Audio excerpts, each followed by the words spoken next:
नमस्कार, सुप्रभात। ब्रह्मा कुमारी के नवप्रभात पॉडकास्ट में आप सभी श्रोताओं का बहुत बहुत स्वागत है। आज हम बात करेंगे एक ऐसी कहानी की जो हमें अनुशासन की राह दिखाती है। एक लड़का था, उसका नाम था बेदराम। बच्चे उसे प्यार से भूतनाथ भी कहा करते थे। उनका उम्र लगभग 6 या 7 साल का होगा। दिखने में गोल मटोल काले रंग का था, बहुत ही शरारती, हमेशा सभी बच्चों को परेशान करता। पढ़ाई में कमज़ोर था, परंतु कोई भी अन्य काम में बहुत होशियार था। उनके शिक्षक प्रधान पाठक बहुत ही अनुशासन प्रिय व्यक्ति थे, बहुत ही शालीन, समझदार, सुलझे हुए व्यक्ति। बच्चों को विद्यालय की शिक्षा के अलावा नैतिक शिक्षा, बौद्धिक शिक्षा, योग, ध्यान के साथ जीवन जीने की कला की शिक्षा भी देते रहते थे। पढ़ाई में कमज़ोर हो कोई बात नहीं, समय के साथ सीख जाओगे, ऐसा कहते। जीवन विद्या सीखनी बहुत ज़रूरी है। बेदराम अर्थात भूतनाथ स्कूल आने में बहुत कतराता था। स्कूल से भाग जाता था। उसे बाहर घूमने फिरने, मस्ती करने में बहुत आनंद आता। नदी, तालाब, जंगल आदि में घूमने जाता रहता था। कुछ गलत संगति के कारण वह बहुत कुरीतियों में शामिल हो गया। सभी बच्चों के माता पिता से मिलते भी थे।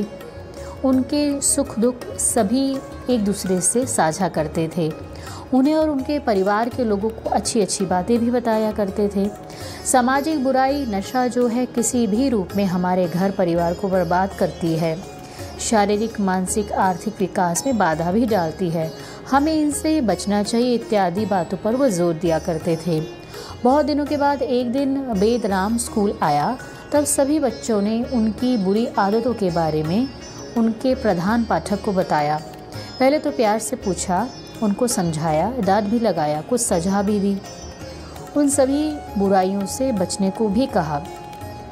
तब बेदराम ने अपने प्रधान पाठक से एक प्रश्न पूछने के लिए अनुमति मांगी।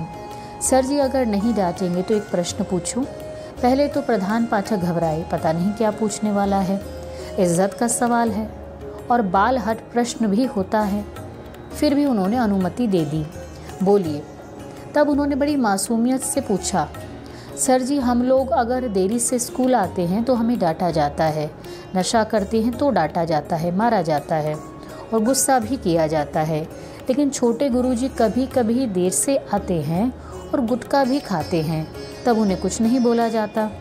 इतना सुनते ही पूरी कक्षा में ताली बजने लग गई, मानो इस प्रश्न पर सभी की सहमति हो। कुछ समय के लिए प्रधान पाठक आश्चर्य से उस भूतनाथ को देखते रहे और शांत हो गए। अपनी नज़रें चुराकर फिर चुप बैठ गए और अकेले में उस प्रश्न का जवाब ढूंढने का प्रयास करने लगे। एक दिन अकेले में उसने अपने सहपाठी को बताया और दोनों ने उस पर मनन चिंतन करना शुरू किया। कथनी करनी में अंतर है तो उसमें सुधार की आवश्यकता है। जो बच्चे को सिखाते भी हैं उनमें बड़ों को अमल करना ज़रूरी है। अपने साथी को भी समझाया, जो भी बुरी आदत है उसे छोड़ने का प्रयास करे, ऐसा निवेदन किया और बच्चों के सामने कभी भी नशा करने का संकल्प कराया। आज के पॉडकास्ट में इतना ही। कल फिर मिलेंगे एक नई स्टोरी और नई इंस्पिरेशन के साथ। आप सभी का बहुत बहुत शुक्रिया। अपना ध्यान रखिएगा। ओम शांति। नमस्कार।